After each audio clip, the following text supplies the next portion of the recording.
Hello everyone, you are listening to another Redesigning School Counseling Tips video. The focus of this video is the Indiana College and Career Readiness Survey. My name is Sue Reynolds and I'm president of the American Student Achievement Institute. In this video we'll cover 4 areas. First of all, we'll do a survey overview, then we'll look at the reports that the survey will generate. We'll talk about how to set up the survey and finally how to administer the survey. So let's begin with that survey overview. The College and Career Survey is actually 2 different surveys. There's a counselor survey and a student survey. The counselor survey is taken by one school counselor during the survey setup. The counselor survey covers counselor time use and also the opportunities that counselors provide for students and the community provides for students in the areas of guidance and counseling. The student survey is taken by students in grades 3 through 12 as an online survey and in grades K through 2 as a teacher-read survey. We hope that the survey is administered by all Indiana schools. That will allow us to aggregate data from schools across the state and provide that data to state policymakers at the Department of Ed, the Commission for Higher Education, and the Department of Workforce Development to help them make decisions about student guidance resources that are provided across the state. The student survey covers students' plans, not only their post-secondary plans but also their career plans, students' interests, including their college interests or post-secondary interests, and also student choices. The student choice questions will help schools determine the degree to which students make sound choices in areas that impact academic success and post-secondary enrollment. So those are choices like, are students enrolling in a rigorous curriculum? Are they engaged in the classroom? Are they exploring post-secondary options and career options? And are they making plans for their future, including post-secondary plans and career plans? All questions on the surveys are age appropriate, so we may ask seniors about FAFSA completion, but we will not ask 3rd graders about FAFSA completion. There are also some additional survey sets that each school will determine whether or not those questions will be on these surveys for your students. The first optional set is a set of questions around students' guidance needs. These questions assess student knowledge and student skills related to academic and career options and pathways. The second set of optional survey questions is about students' counseling needs. These questions will assess students' perception of social-emotional issues that are interfering with their learning. The third set of optional questions are the questions about the students' perceptions of their school counselor. So the students will be assessing their counselor's knowledge, their counselor's skill, and their counselor's disposition. And then the last set is optional and available only for districts that are participating in redesigning school counseling. In those districts, districts will have the opportunity to include district-generated questions that are pertinent to students in their district. So just to review, to go back one slide, all students will see questions about their plans, their interest, and their choices. But some students will also see questions about guidance needs, counseling needs, and perceptions of counselors based on the survey sets that the school decides to place on their student surveys. And then finally, when districts participate in the district RSC, the district can add additional survey questions. Now, if your school is interested in receiving the Gold Star School Counseling Award or the RAMP Award, you need to select all 3 of those question sets that are starred. To qualify for Gold Star and RAMP, we need to look at a lot of different data, and so we really need the schools, if you're interested in those 2 awards, to select all of the 3 question sets that have stars here. Okay, so now let's look at the survey reports. In my opinion, if the reports are not valuable to you, there's really not a good reason for doing the survey. But I think you'll find that the data in these reports is very compelling and certainly makes it worthwhile for you to take the time and the energy to give the survey. So here's some examples. Some of the survey questions are about student engagement. These are questions that would not only be interesting to school counselors, but also to folks on your school improvement team. So do you usually ask for your teachers for help when you are confused? So this is a real school's data. So you see that in this school, 16% said no, they don't ask for help. Do you almost always turn your homework in? Were you absent fewer than 10 times? Were you sent to the office this year? So this student engagement data will help you later to design a very focused school counseling program. Here's an example of the future plans questions. What do you plan to do during the first year after high school? So different post-secondary options as well as working full-time or not sure. If I were a counselor in this building, and this is a real school's data, I'd be looking at that 16% of the students that aren't sure what they plan to do after high school, and I'd probably be going after those kids as a school counselor and really trying to help them at least come up with a tentative plan. So in the high school surveys, we also ask what type of high school diploma do you expect to receive? That's also on the 8th grade survey. And so we can track over time the percentage of students who plan to enroll in each type of diploma, and then we can kind of see, does that change from 9th grade to 10th grade to 11th to 12th grade. Here's an example of student choices, and in redesigning school counseling, we focus most of our attention on student choices. So questions like, did you choose to visit a college campus this year? Did you complete the Indiana College Cost Estimator? Did your parents attend a program about financial aid? So again, this data will help you fine-tune the design of your school counseling program. Of course, these are questions for older students, and younger students would have questions that were pertinent to their age level. Here's an example of guidance needs questions. Again, the guidance needs questions look at the knowledge and skills that students have in career, academic, and social emotional areas. Can you describe the level of education that is required for jobs that interest you? Do you know how to find jobs that match your interest? Can you demonstrate effective practices for interviewing? So these are 3 examples of career questions, but there are also questions in the academic development and the social emotional development areas.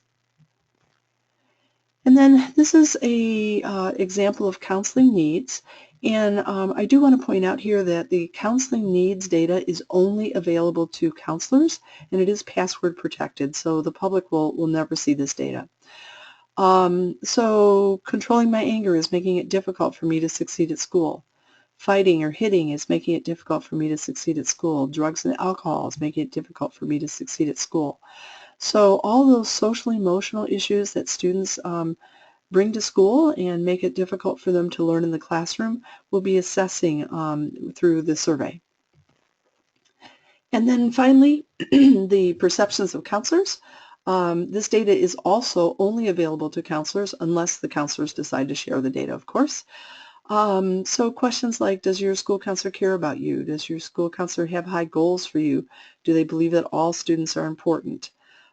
So one little side story here, one of the school counseling programs in Indiana that I really have the most respect for, they have a wonderful school counseling program that reaches a lot of students and really changes the choices that kids make in the building. So the first year that they gave this survey, and this is a really good program, the first year they gave this survey, the students all said that the counselors did not care about them. And the counselors in that building were kind of taken aback, and they met and they said, you know, what does this mean? You know, so the first thing they did was some self-reflection. You know, do we care about kids? And they decided they did. And so then they started brainstorming, well, what could be giving kids the idea that we don't care about them? And what they came up with is they thought, you know, we talk a lot about how busy we are, and we're always acting like we're just so overwhelmed and so busy. I wonder if we're giving the kids the perception that we're just so busy that we don't care about meeting with them, which of course was not the perception that they wanted to give. So in their redesigning school counseling effort, what they decided to do is to do a campaign to change that perception. And they did, and we could see the survey data from year to year change as the kids started to understand that those counselors really did care for them. So yeah, so this data I think could be really interesting to see what people's perceptions of you are. Okay, so I want to look at one example of how you might use these data reports. Let's just look at one question. The question here is, do you know where to find extra help in your courses if you need it? And this again is a real school's data.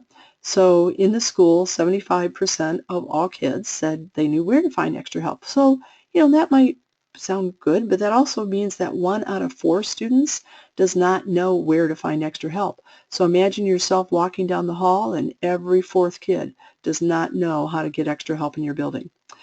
So if we look at the number of students, so that's the percentage, but if we look down here at the numbers, there's 161 said no, they don't know where to find extra help, and 149 weren't sure. So there's 310 students that aren't getting extra help because they don't know or aren't sure where it's available in the building. Okay, so now you may be thinking, well, I wonder which kids this is. Maybe it's the 9th graders that don't know where to find extra help. And that would make sense because they're new to our school. So what you could do is look at a drill down report. Here we're looking at the data that's disaggregated by grade level, and you can see there's not really a huge difference. There's a 4% point difference. There's a 4-point difference between 9th grade and 12th grade. So, it's not a grade level issue. Then you might be thinking, well, I wonder if this has anything to do with free and reduced lunch and paid lunch, with students with their income level. And so, we look at this, and again, there is a point difference. So there's a 8-point difference between free and reduced lunch and paid lunch. So you may be thinking that's something that we want to do about, something that we want to do something about, and we're really going to look at designing programming that would reach the free and reduced lunch kids. So, but again, an 8-point gap, I mean, that's starting to be a gap that would concern me, but it's not like overwhelming yet. So then you might be wondering, well, gosh, I wonder if the kids who get low grades, poor grades, if they know where to find extra help. So now let's look at this drill down report. This is the typical report card grades report. So the students have self-reported the grades that they tend to get on their report cards. And you can see that for kids that get A's and B's, 85% of the students said that they know where to find extra help. But for the kids that get D's and F's, only 26% said that they know where to find extra help. So there's a huge gap. And you can actually see that percentage going down with the grades. So 85 for A's and B's, 75 for B's and C's, 62 for C's and D's, and then the 26. So if we look at the numbers in this column, we have 15 students who said no, they don't know where to find extra help, and 11 that weren't sure. So we have 25 students that are getting D's and F's through the report cards that don't know where to find extra help. The nice thing about the CCR survey is that the survey, the system will allow you to contact individually those 25 students. So you can go into the online system and you can say, I'd like to send an email to those students, or I'd like mailing labels for those students. So if I were a counselor in this school, I would be definitely contacting these 25 students to see if they, to help them understand where to find that extra help. And although for me, I would probably contact the 310 and send them an email to let them know where to find that extra help. We'll talk more about that later. Okay, so in terms of this group data, who can see the group data? Well, there's 3 different types of folks up here. So school counselors can see all of the group data, no problem there. The public can see student group data for the students' plans and choices questions and also the guidance needs questions. So we think that's really important because For example, the Kiwanis Club in your community. Kiwanis has as part of their mission to help students, to help kids. So it might be that the Kiwanis Club wants to look at this data to see what kind of help kids need, and they can design their programming around this data. Or maybe your Chamber of Commerce or the Economic Development Council. So we think that this data, the guidance needs and the plans and choice data, is really important for your community to see. However, this data that is more sensitive, the student assistance needs, the perception of the counselors, and the counselor survey responses, this will not be available to the public. Then in this column, we make available in certain situations student responses and contact information to Indiana colleges. That allows the colleges to target their outreach to students. So if a student, for example, says that they have they are interested in information technology and they've never visited a college campus, the college could send those kids an email and say, we're having an IT day on campus. We'd love you to come spend the day with us. So the colleges can reach out to students. The public can reach out to students, your community partners or stakeholder groups in your area, and then your school counselors, of course. Colleges also cannot receive any kind of information about the student assistance needs, information, perceptions of counselors, or the counselor survey responses. Okay, so that's the group data. If you have any questions about our FERPA compliancy, we can provide a copy of this letter for you. This is an attorney that specializes in school law and is an expert in FERPA, and so we had him look over all of our practices, and he determined that our handling of student data was FERPA compliant. So we can share that with you if you'd like us to. Okay, so now let's look at a different kind of survey report. This is the report for the individual students. So we're looking at individual student data. Well, first of all, we only provide individual student data if a student opts in. So one of the questions on the survey says, would you like your school counselor to provide you with individualized information about how to plan, prepare, and pay for college? And then we tell the kids, if you say yes, then our organization is going to release your contact information to your school counselor. So, so kids can opt in there. And then the other opt-in is they can opt in to share their information also with Indiana colleges. So that's an opt-in as well. So in order for us to share individual student data with you or with the colleges, kids have to opt in. And this is only available to students in grades 8 through 12. It's not available for the younger students. Okay, so here's what you can do with that then. Remember those 25 kids that didn't know where to find extra help, or the 310 kids, if we looked at the entire student body, that didn't know where to find extra help?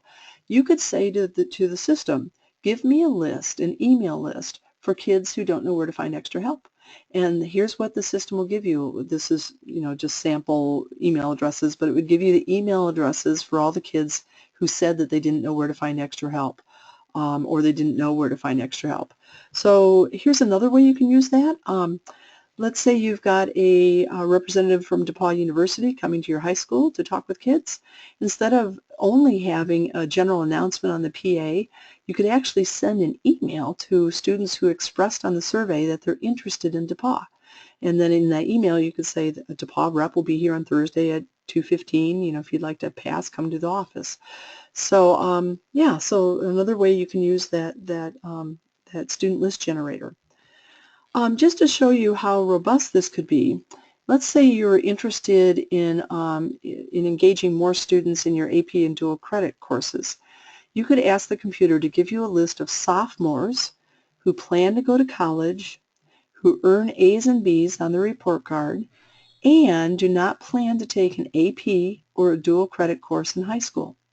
And then you could maybe ask for mailing labels, an Excel file, so you could print mailing labels, and you could send those kids or their parents, you could send their parents information about a special program that you're having one evening about AP and dual credit courses. So yeah, so there's just tons of ways that you can use this data to target your student guidance. Okay, In terms of who can get the student lists, so the individual student information, how they answered questions and their contact information, that is never available to the public. And the student assistance needs questions, or the counseling needs questions, and the perceptions of the counselors, that is also never available to anyone. So you can't get that information for individual kids, and neither can the colleges. But if the students say they want us to release their information to you, school counselors can get individual student responses to the students' interests in post-secondary plans, the student choices, and the guidance needs. And the colleges can do the same thing if the students have released their information and if the students have expressed an interest in that college in the survey. So yeah, so I think this is a great tool. If I were still a school counselor in the schools, I think I'd be using this all the time. It'd be so easy to send out targeted emails about different opportunities and events and just different information. So okay, so that's the survey. Now let's look at how to set up the survey. There's a little bit of setup that needs to be done before you can give the survey. Okay, so to get in, you would want to go to the CCR survey page. So that address is www.asainstitute.org/rsc/welcome-all.html. So you might want to pause the video right now and copy that down. Okay, so once you go to that website, you will come to this page, and what I wanted to really look at was the left navigation bar. So you can see that there's three different sections. There's things that are available to the public, there's a link that's available to students, and there's three links that are available to schools. So let's talk about the public link. If the public were to click on reports here, they would get the student choice, they would get all of the survey reports for student choice data and guidance data.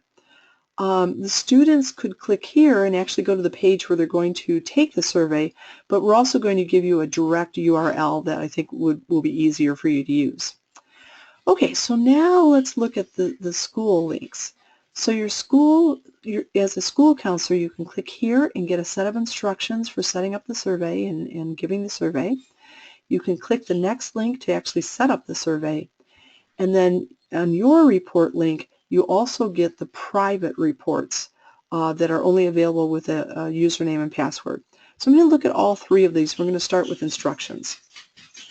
So if I click on instructions, I come to this page, and what I'd like to look at are these three links.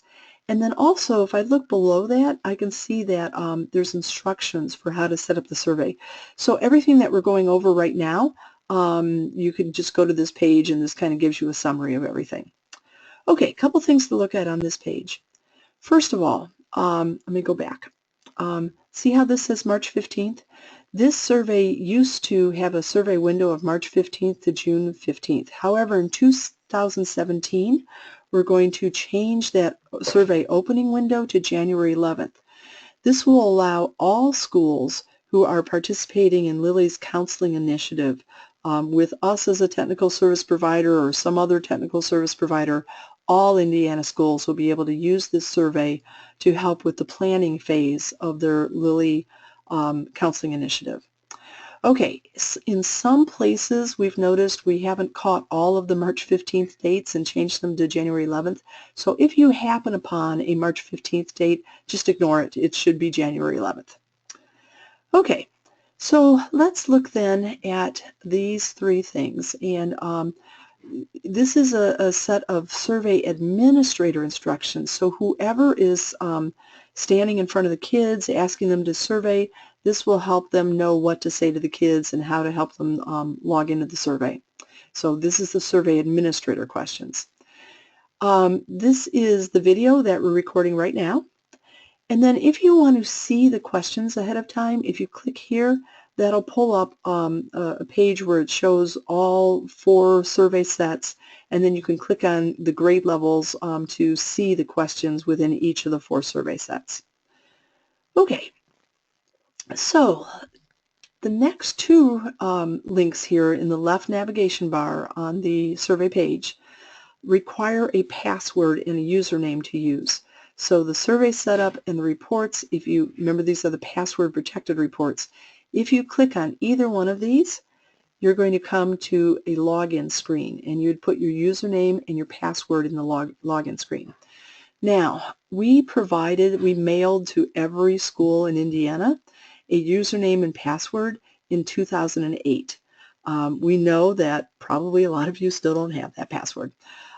So, wanted you to notice this information here. If you've lost or forgotten your login information, please complete this form and send it to ASA by email. We're not doing fax anymore, so you'll email, attach that form to us, and then we'll set you up with a new username and password and send you that information back. You can also call us if you have any questions or you need any further assistance. Then, if you want to go into the RSC system and just look around, if you use demo 123 for a username and password, you can put that in both of these boxes and you can just go into the system and look around. But to reset your password, you need to download this form, fill it out, and then send it as an email attachment to us. Okay, so there's also an additional entry point for RSC schools. So if you are participating in redesigning school counseling for the Gold Star Award, and we're providing technical assistance for you through the Lilly implementation phase, the Lilly Initiative grant phase, there's an additional entry point. So for you, if you are an RSC school, when you go into our system, you've clicked on the process page, and then here's the process, and you're part of the 2017 cohort. You're going to scroll down on that page, and you'll come to the section that says Collect Data for January, and it's actually this icon right here. So Conduct Counselor and Student Surveys. You'd click on there, Enter, and that will take you to the setup page. Okay, so two ways to get to the same place. Okay, so after you've logged in, you'll come to the survey administration page. And there are three parts to this page: the survey setup, and then in the beginning, the survey codes, this will be blank, and then step by step how to administer the survey. So I want to look at these first two steps to begin with. First step says take the counselor questionnaire, and then the second step is to select the question sets for your school's survey. So let's look at the counselor questionnaire. There's two parts to the questionnaire. The first part is asking about how you use your time as a school counselor. And the first question says, are these percentages based on a time task log? So if you're involved in RSC and you've been keeping a log and you know the percentage of time you spend in those different areas, click yes. If you don't know and you're just basing these numbers on guesses, your best guess, then click no. Okay, so the types of activities that we use with RSC are guidance, counseling, advocacy, management, and non-program. And I'd like to just define those real quickly. So guidance activities are activities that help all students master guidance standards. So the academic, career, personal, social competencies in Indiana, the ASCA behaviors and mindsets. So when we're helping students to master those standards, then that's a guidance activity. Guidance activities are teaching in nature. We're teaching knowledge to kids. We're teaching skills to kids to help them develop in their career development or their academic or social emotional development. So these are teaching kind of activities.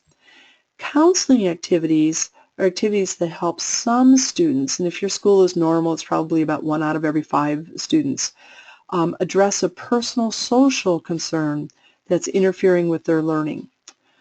Okay, and then advocacy are the things that you do to advocate for the rights or needs of an individual student or a group of students.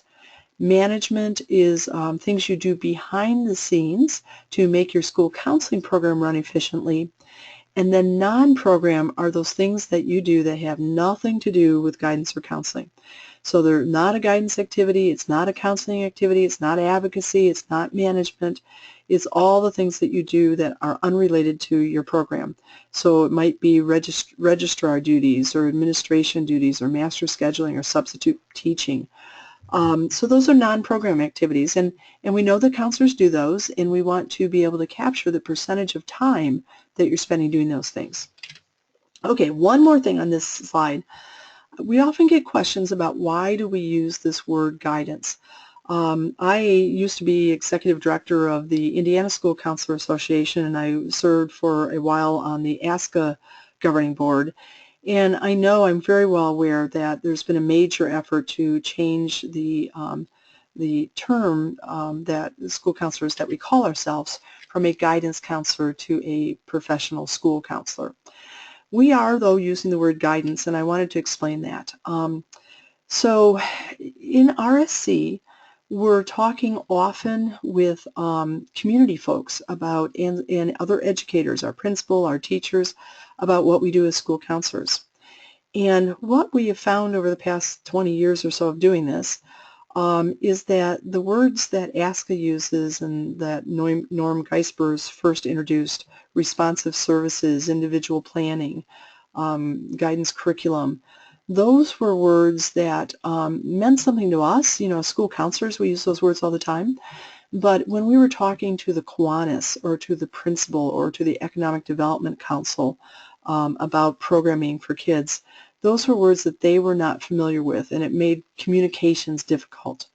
So when we changed it to just guidance and counseling and explained that guidance is teaching, it's standards-based, counseling is dealing with kids' mental health issues, and that counselors do both of those things along with advocacy and management, others outside of the world of school counseling tended to understand what we were talking about better.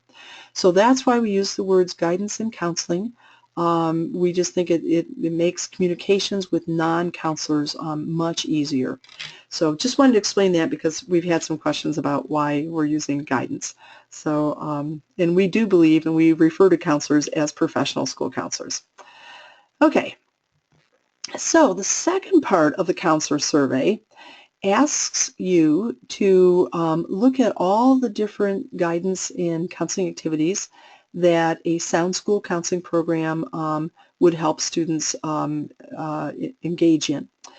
And so we're looking at asking you what percentage of students do you feel has engaged in this opportunity while they're enrolled in your school. So what percentage of kids have taken a learning styles assessment, have enrolled in Algebra 1, have taken an AP course. And then we're asking you who's providing that activity. Is it somebody in the school, like maybe a teacher advisor or a school counselor? Or is it a group other than the school? Like maybe I keep going back to Kiwanis, but maybe it's Kiwanis Club or your Chamber of Commerce or public library or some other group. Or maybe this opportunity is not provided or you're not sure. So I would be very, very honest on this survey. Remember, the whole point of redesigning school counseling, the whole point of the Lilly Counseling Initiative is to improve your program. And so we've got to be really honest about, you know, where you are now. This is a self-assessment where you're identifying the things that you're helping kids to engage in and maybe where some of your weaknesses are. So this will help you determine your strengths and your weaknesses, which is really important to improving your program. So, okay, so that's the counselor survey. I'm going to go back now. I'm back to the survey administration page. Now let's look at how to set up the student survey. So I'm going to click on this enter icon. So where you do work will always be in the enter column. So I'm going to click on that enter icon. And when I do, I'll come to this page. This is the survey setup page.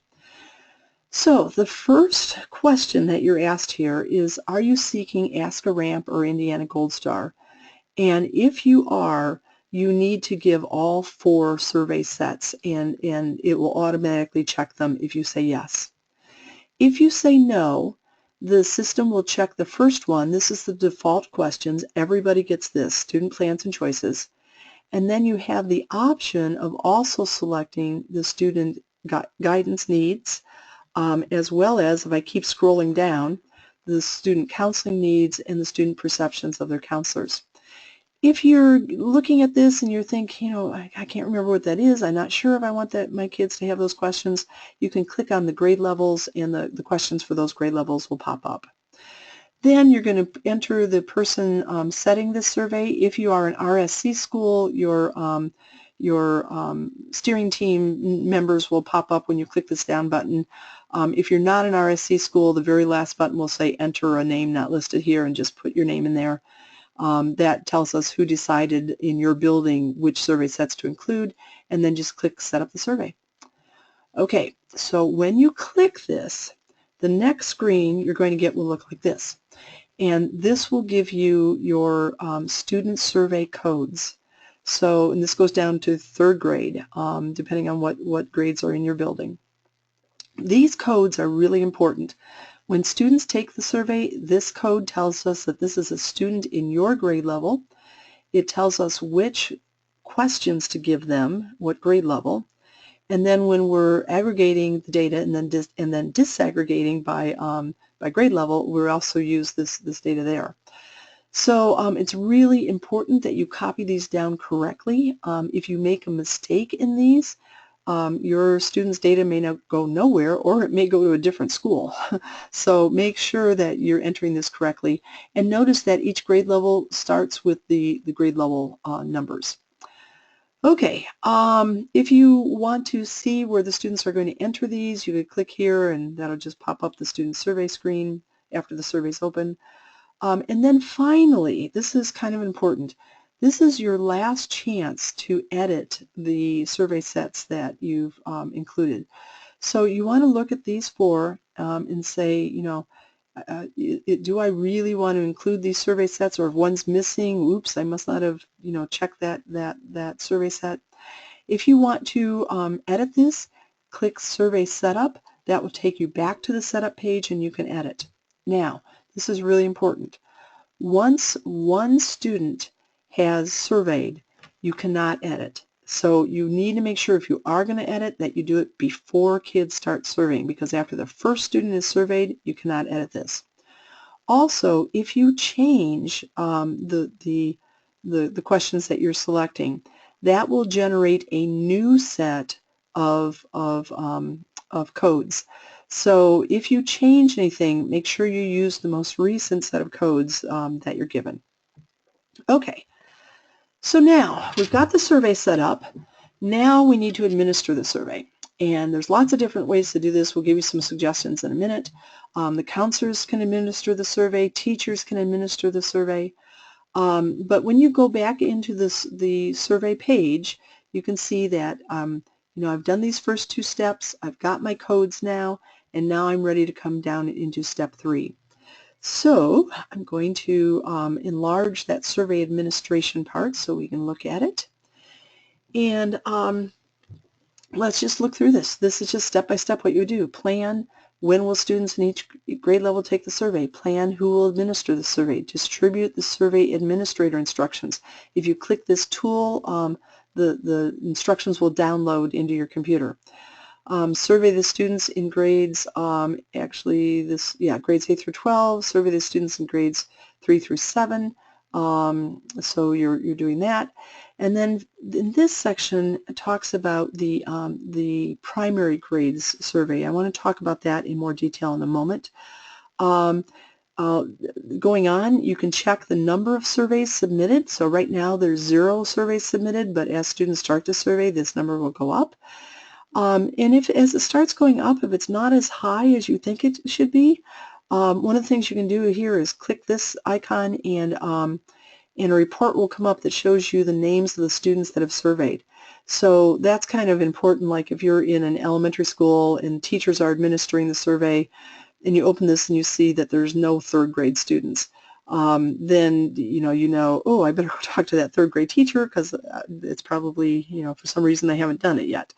So, and then on the last one, as soon as 10 students or more have surveyed, you can see the results.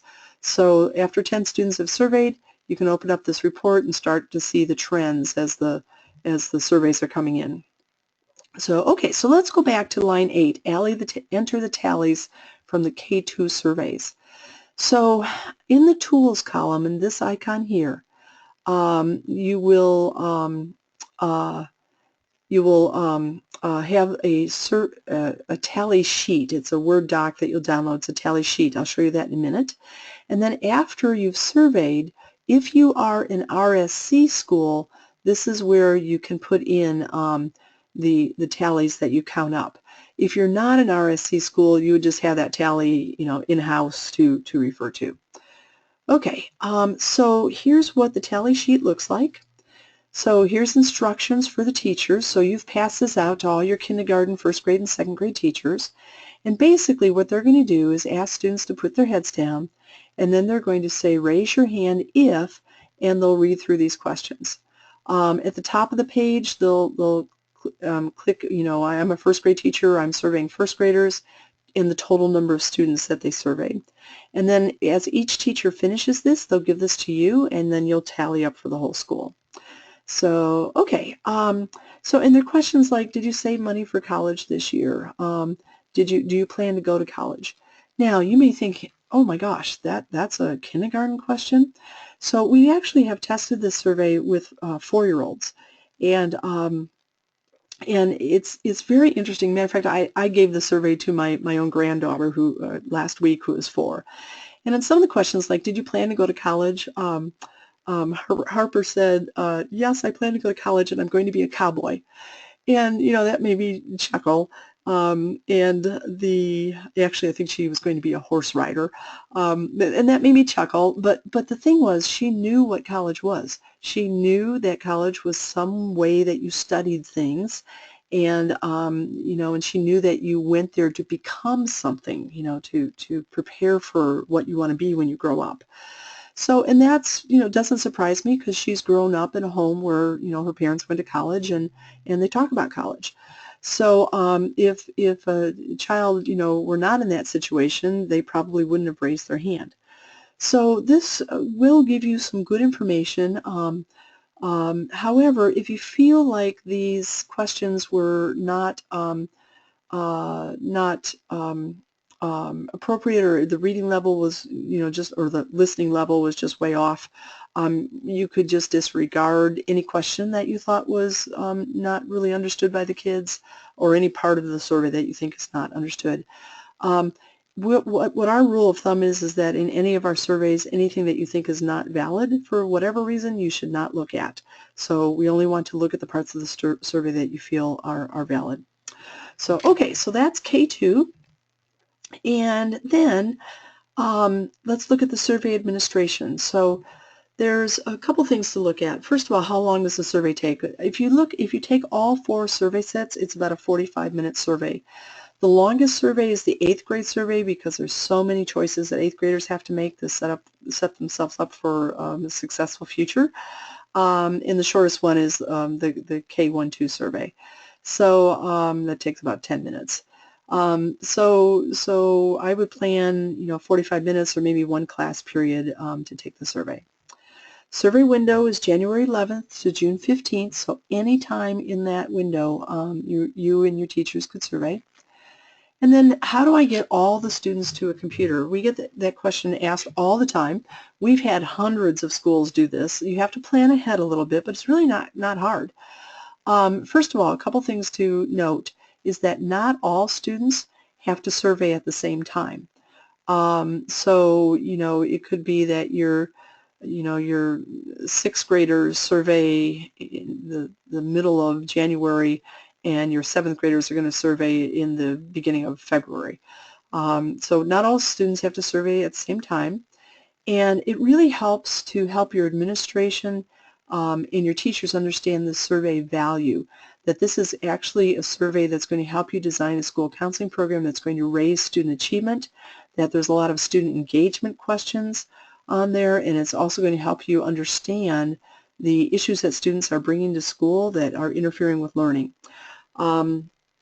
So those things will help. Now, here's some suggestions. One option for getting all kids to the computer is just to simply provide teachers with the survey website, instructions, and the grade level codes, and then just ask them to survey their students sometime between January 11th and June 15th, or if you're working on the Lilly initiative, it's probably going to be between January 11th and February 15th, or whenever you want your survey window to be. Not all teachers have to survey on the same day. So if I were in a middle school, for example, I would pass out the website instructions and codes to all of my maybe third period teachers and say to them, sometime in the next 3 weeks, will you please take a class period and survey your students. Another option is to bring 20 to 30 students at a time into one or more computer labs over several days and have you give the survey. So most of our schools have the teachers give the survey, and it's usually well received because teachers care about kids, and they know that kids have guidance and counseling needs, and they know that this is going to help you address those needs. So, okay. Administering the survey. So how you would do this is you'd bring your students into a room that houses computers, that also has internet access, and then you'd write on the chalkboard or on a whiteboard, or put a poster up on the wall, the survey site, which is www.asaisurveys, plural, surveys.org. So asaisurveys.org. And then you'd put the codes up there as well. And then you just simply ask the students, go to the website, enter the appropriate code for your grade level, and then take the survey. So pretty simple. Okay, so here's what the students are going to see. When the students log in, they'll see the welcome page, and the first thing that they're asked to do is to put their code in here. So this is where they'll type in their code, and then they'll click next. There's a paragraph up here that introduces the survey and why your school is doing it. And then also there's a note about confidentiality and participation. Participation in the survey is optional. By Indiana code, all surveys in schools have to be optional for students. So students can say, I would prefer not to take this survey, and that would be fine.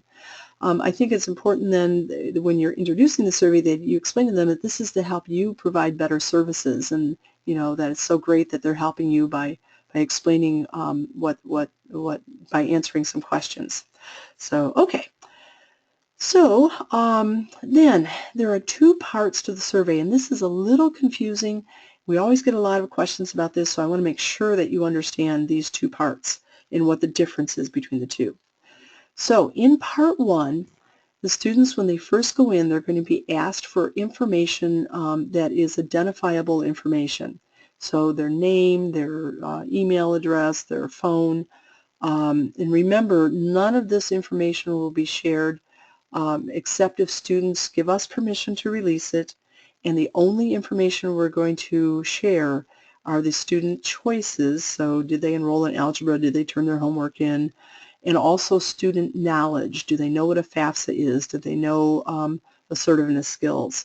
So we will never ever release information about the students' counseling needs or their perceptions of the school counselors. Okay. So that's the first step. Then they'll go to a screen that asks them about their demographics. This will allow us to disaggregate all the responses by those different student groups. So they'll go through, am I male or female, am I Asian or white, or am I Hispanic or Hispanic Latino. So now for the younger students, they may not know what their ethnic group is. A third grader may not know that. A third grader may not know if they're Hispanic or Latino, or if they're receiving free and reduced lunches. So if you think that they don't know, go ahead and have them fill out this part of the survey. But when you get through the reports, just disregard the report if you felt like the students in your building didn't know these things.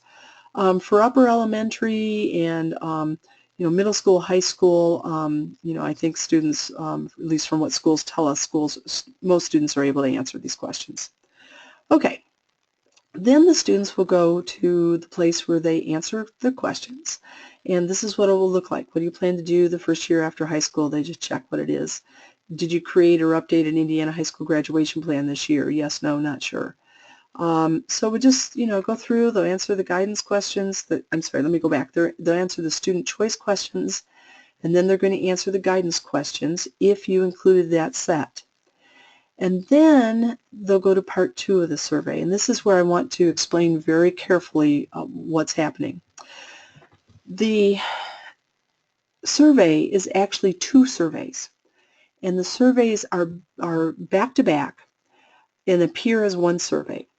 The reason we did that is because that identifiable information that was on the first survey, we did not want in any way for us to be able to link that identifiable information to the second survey, which includes the counseling needs and the perceptions of the counselor's responses.